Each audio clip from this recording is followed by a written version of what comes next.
lo dijo en la primera hora.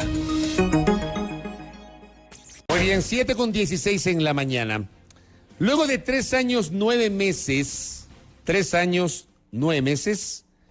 la Administración de Justicia emitió una resolución en un caso que se tornó mediático, pero también político, sobre el cual tuvimos a lo largo del tiempo múltiples entrevistas recogiendo diversas opiniones.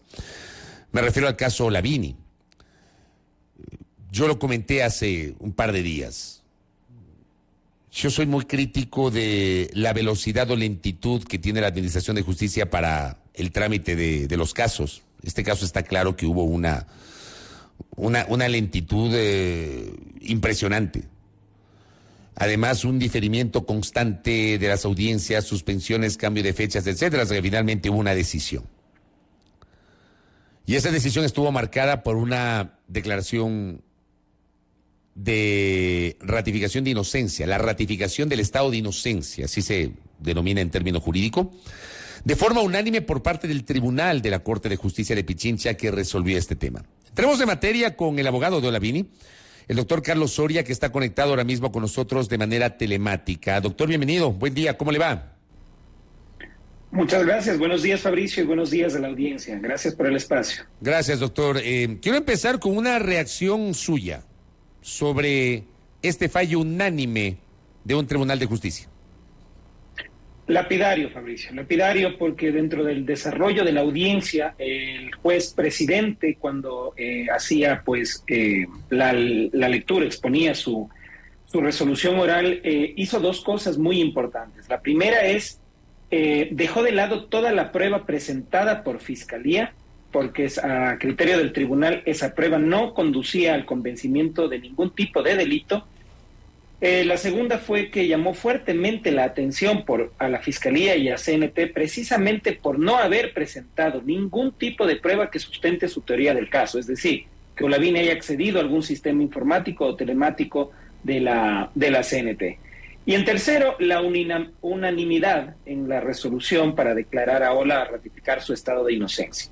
Estas tres cosas fueron los principales ingredientes dentro de una resolución completamente bien motivada, que se da después de casi 4 años, Fabricio, de empezar esta locura con una acusación política por parte de una exministra del Interior, por parte de un expresidente de la República, que tiene una connotación política al caso desde un inicio. Después de eso se activaron la justicia, la fiscalía, supuestamente hubo una llamada que nunca llegó, cuando pedimos la grabación no hubo, y como ustedes saben, y gracias a los espacios en los que hemos podido conversar contigo, se ha determinado que esto se fraguó desde la policía, ¿no? Incluso hay un fraude procesal presentado, porque la misma policía entregó documentación certificada que prueba que esto fue un caso armado por la Fiscalía General del Estado con la Policía General. Entonces, esto es muy grave y lógicamente las personas que estuvieron a cargo de eso tendrán que responderle en algún momento al país, al Estado y lógicamente a Olavini y a su familia.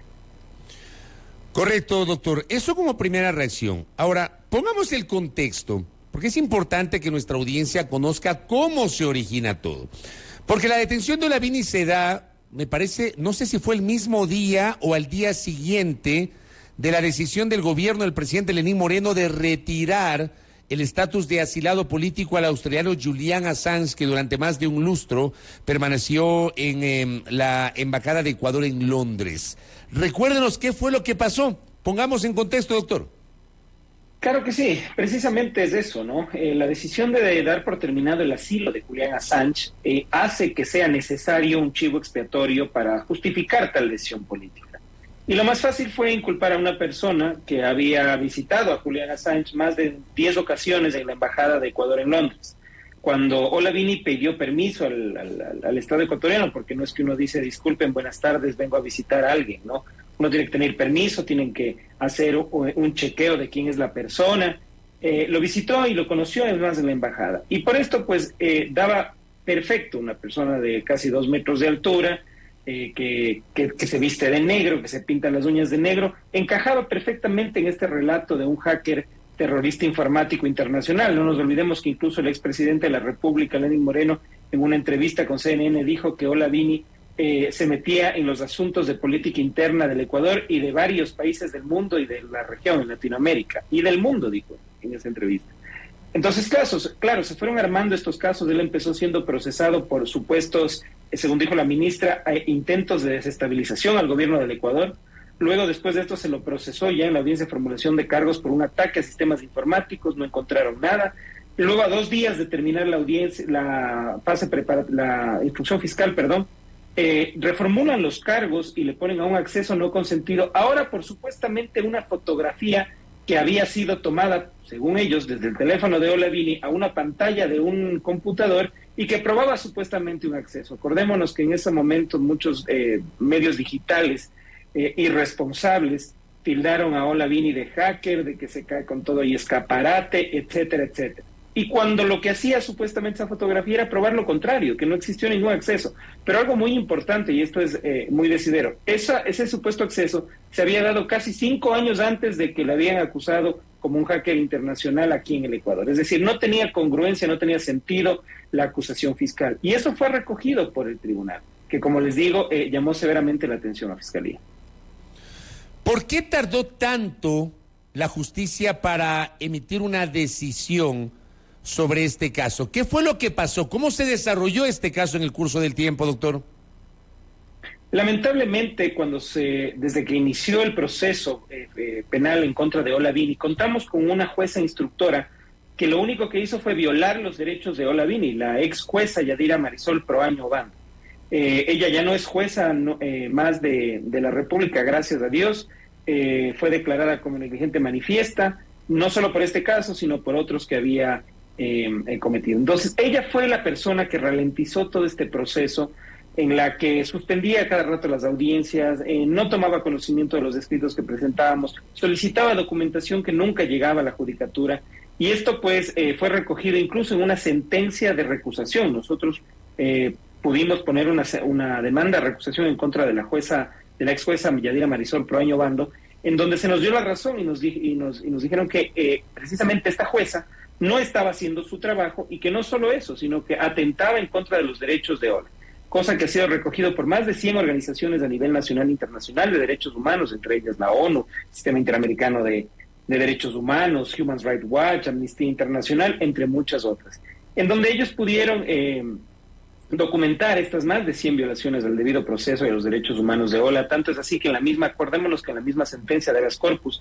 el Tribunal de la Corte Provincial de Justicia de Pichincha determina no solo que la detención de Olavini es ilegal y arbitraria, sino que se violó su derecho legítimo a la defensa, al no haber contado con un traductor en el momento de su detención en su idioma materno, al no contar con una razón suficiente, es decir, hechos, cargos que presuman el cometimiento de un delito, y después de todo eso, todas las violaciones y atropellos que se dieron durante este proceso. La audiencia de juicio empezó en enero del año pasado, y ahí sí por diferentes vicisitudes relacionadas a la acusación particular, CNT, Fiscalía una vez no fue a una audiencia nada más, la imposibilidad de conseguir un traductor aquí en el país del castellano al sueco y viceversa, hicieron que este proceso demorara más. Tuvimos más de 10 días de audiencia de juicio, más de 48 horas de audiencia como tal, y esto pues fue recogido muy sucintamente por el tribunal en su decisión, en donde se ratificó la inocencia de Olavini. Pero usted me dice que el juicio comenzó en enero del año pasado, o sea, se demoró un año.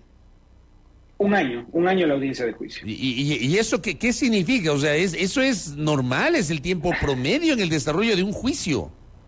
No debería ser, pero este juicio, como tuvo muchas vicisitudes de carácter técnico, metodológico, de intérpretes, sí hizo muy complicado que nos podamos reunir todos al mismo tiempo de una sola vez. Acordémonos que además los jueces de los tribunales de Pichincha, cada juez conforman tribunales diferentes, son multitribunal.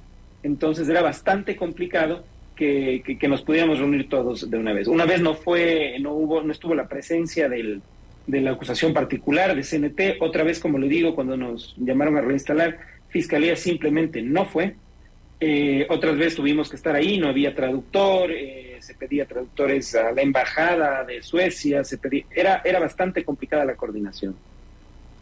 Ahora bien, doctor, hay otro elemento que no se puede dejar de mencionar, que es el vinculado a la presión política y la presión mediática en este caso. ¿Cómo estos dos factores, estos dos tipos de presión incidieron en este caso, doctor Carlos Soria? Muchísimo, Fabricio, muchísimo.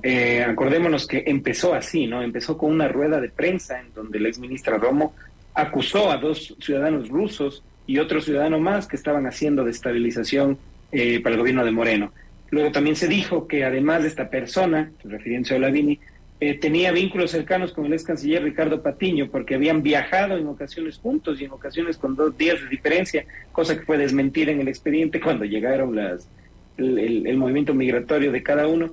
Entonces empezó así, luego de esto se inventaron esa llamada a la que nosotros pedimos, nos den una copia, dijeron que justo ese día la grabadora no funcionaba y que luego lógicamente todos los medios de comunicación en masa lo que hicieron fue explotar esta noticia como que se habría capturado a la persona que era el operativo de Wikileaks para la región, sin siquiera tener la idea clara de lo que se decía, recogiendo únicamente las palabras y la presión política por parte del gobierno nacional y además sin hacer el contraste respectivo. Acordémonos que una de las funciones primordiales del periodismo tiene que ser el contrastar la información. Simplemente replicaron, hicieron un monstruo enorme de Olavini y cuando se dieron cuenta que no tenían nada que ver, simplemente la historia, como dicen ustedes en su argot, fue muriendo. Y ha sido grave la posibilidad de tener estos espacios, de los cuales agradezco mucho a Sonorama y a ti, de poder explicar y poder decirles, miren, tuvimos razón desde el inicio, a la justicia no se la puede utilizar con fines políticos, es necesario que acabemos con esta locura ya. Ahora bien, doctor, ¿quién es Olavini? O sea, ¿Olavini es un hacker? ¿Qué es? ¿Qué hace Olavini? Olavini es un defensor de derechos digitales, está considerado como uno de los mejores y más grandes programadores de seguridad e informática en el mundo. ¿Y por qué hay quienes le llaman hacker, que entiendo que en la denominación más simplista equivale a una suerte de pirata informático? Eso es lo que nosotros consideramos como hacker, porque nosotros nos han puesto esta noticia como hacker. Pero realmente hacker lo que significa, y más de 10 testigos de talante internacional vinieron al juicio a explicarnos lo que quiere decir eso, es una persona que es muy versada en el tema informático. Un hacker es una persona muy estudiada, que tiene muchas habilidades, no necesariamente para hacer algo malo, sino que es una persona muy estudiada para esto. Pero nosotros utilizamos esa palabra para denominar algo malo. Si tú le sumas a eso, cómo se ve Ola, cómo se viste Ola, cómo se pinta las uñas Ola, entonces encaja perfecto, era funcional en ese momento para el caso que se estaba armando. Ya, pero él, por ejemplo, ¿en qué trabajaba? ¿Qué hacía antes de la detención? Claro, él precisamente trabajaba a nivel nacional e internacional con varias fundaciones y organizaciones en precisamente crear programas o proyectos informáticos que nos ayuden a tener seguridad de nuestra información, del Internet. Él, por ejemplo, desarrolló varios lenguajes para intercambiar mensajería que sea privada, que nadie más la pueda ver, o incluso programas para que tu información en el Internet esté segura. A eso se dedicaba Olavini. Y imagínate que hacía todo esto y además después de crearlo con su equipo profesional, luego les regalaba al mundo, es decir, era un desarrollador de herramientas informáticas de seguridad de la información, de software libre además. Entonces, esto no fue analizado antes de tomar la decisión de inculparlo de algo que no hizo. Pero en algún momento Olavini tuvo alguna relación con el Estado ecuatoriano, con la Secretaría de Inteligencia, con CNT. Eso es otra de las falacias que se dijeron, ¿no? Que supuestamente había sido contratista de la CNI. Absolutamente nada. Ni él ni la empresa multinacional en donde trabajó por muchos años fueron o tuvieron algún relacionamiento con el Estado o con ninguna institución pública. Esto fue una mentira que se descubrió precisamente en el expediente judicial. ¿Qué relación tuvo y tiene Olavini con Julián Assange?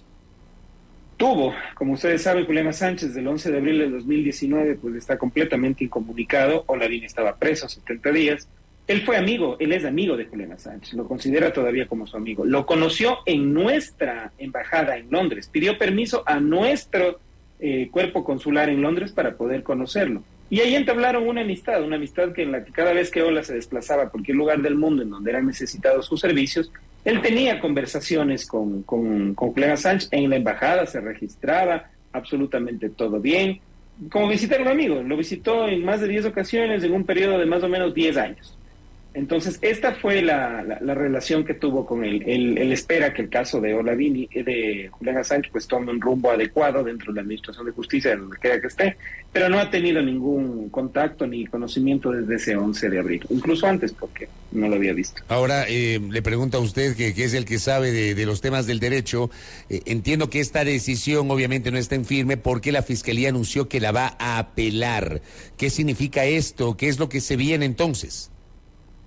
Un sinsentido, una barbaridad, que después de cómo les jalaron las orejas en el tribunal, la Fiscalía decide apelar. Pero este es el juego, ¿no? Este es el juego democrático con una institución de administración de justicia. Si nosotros hubiéramos perdido nosotros hubiéramos también apelado.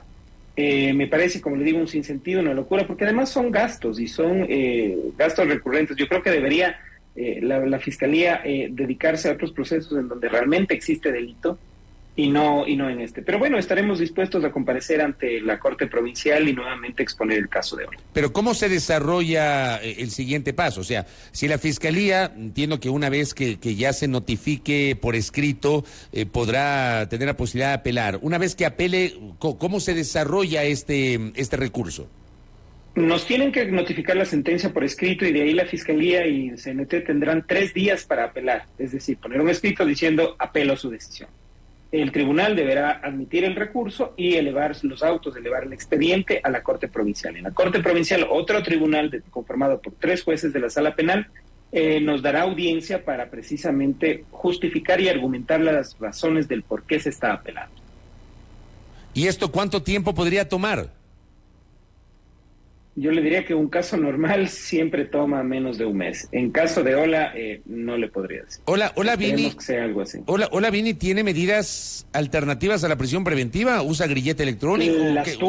Las tuvo hasta el día martes, tenía presentación periódica, tenía congelamiento de sus cuentas y prohibición de salida del país. El mismo tribunal el mismo martes levantó todas esas medidas de forma inmediata, lo cual estamos tramitando, pues, porque además de todo esto pasó una pandemia de por medio.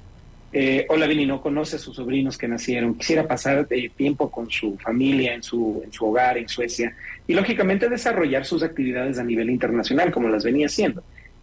Todo está en un compás de espera hasta poder obtener todos los permisos y los recursos que sean necesarios para que Ola pues decida o no decida salir del país y pueda hacer su vida de forma normal. Pero eso le iba a preguntar, mientras la resolución del tribunal que ratificó la inocencia de Olavini no esté en firme, él no puede salir del país. No coincido, Fabricio. No, le pregunto. No afirmo, le pregunto. Sí. No, para nosotros no es así porque nosotros creemos que las medidas que Ola tenía eran gravosas para su integridad y al haber sido declarado como inocente, estas medidas no tienen razón de ser. Por lo tanto, son de aplicación inmediata. Es así como cuando una persona tiene una prisión preventiva y sale y la otra parte apela, no es que no le dejan salir hasta que no apele. Debería el tribunal, en nuestro criterio, pues oficiar a las entidades y si es que hay una apelación, pues Olavini estará presente en su audiencia como lo ha estado en todos. Luego de esto, y con esto termino, doctor Soria, ¿ustedes van a analizar o está en el radar de Olavini demandar al Estado ecuatoriano? Todas las opciones están en marcha, querido Fabricio. Será Ola en el seno de su familia y luego de la recomendación nuestra como abogados y de su propio razonamiento el extender estas acciones en contra del Estado ecuatoriano. Ojo, será en contra del Estado ecuatoriano, no en contra del pueblo de Ecuador. Y en eso quiero ser muy enfático si es que se da. Olavini no tiene ningún resentimiento en contra del Ecuador o su pueblo, más bien ha sido muy... ha dado mucha esperanza caminar con Ola por la calle y ver cómo se lo felicita, cómo se le da esta confianza, se le da este apoyo, pero es necesario que nosotros establezcamos que el Ecuador y sus instituciones no pueden prestarse para persecuciones políticas de esta naturaleza. Y al ser este un caso paradigmático y que deja sentado un precedente histórico en el Ecuador, es muy importante que terminemos con todo esto. Doctor Carlos Soria, gracias por estos minutos. Que tenga un buen día, muy amable. Gracias, Fabricio. Un buen día. Chao, chao. Gracias. Carlos Soria, abogado quien ha patrocinado a lo largo de todos estos años la defensa de Olavini, del programador sueco que fue detenido tras la finalización, el retiro del asilo por parte del Estado ecuatoriano, una decisión del gobierno del presidente Lenín Moreno, a Julián Assange. Luego de que se terminó el asilo, Assange fue expulsado de la Embajada de Ecuador en Londres, fue detenido y a renglón seguido acá en el Ecuador se detuvo a Olavini y se lo vinculó con Julian Assange. 3 años, 9 meses. Como yo siempre he señalado y lo dije hace pocos días, al día siguiente de que se conoció este fallo, yo no voy a decir si Olavini es culpable o inocente porque no me corresponde. No me corresponde. Yo al menos en los temas judiciales soy absolutamente serio y responsable en lo que digo.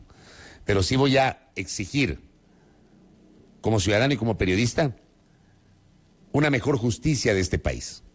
Y una mejor justicia debe estar marcada por la celeridad, por la transparencia, por el respeto al debido proceso, por el respeto a la presunción de inocencia y porque se garantice el derecho a la defensa de las personas que están siendo procesadas, porque eso es lo que uno espera de un Estado de Derecho. Justicia para todos, sin temor ni favor, respetando los principios universales de derecho a la defensa y debido proceso, y luego de eso, si es que se prueba una culpabilidad, bueno, están las leyes y están las sanciones.